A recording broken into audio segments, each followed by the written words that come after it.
Hello! In this video I will show you how to install ChatGPT Widget on Vivo Y17S.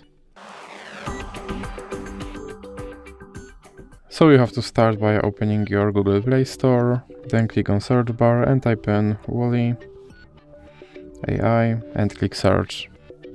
And now click install.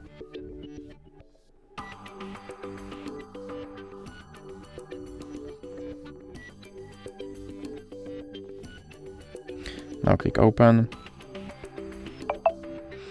And now you can click OK and click on this button to skip introduction, then click not now and click open permissions. Now you have to select AI assistant and click here to allow this app to display over other apps, and then you can go back and go back again and click start. And as you can see right here there is my ChatGPT widget, and I can open him and I can tell him to do something.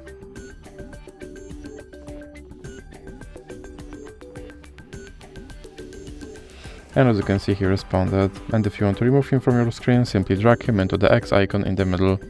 So that's it for this video. If you liked it, please remember to leave a like and subscribe.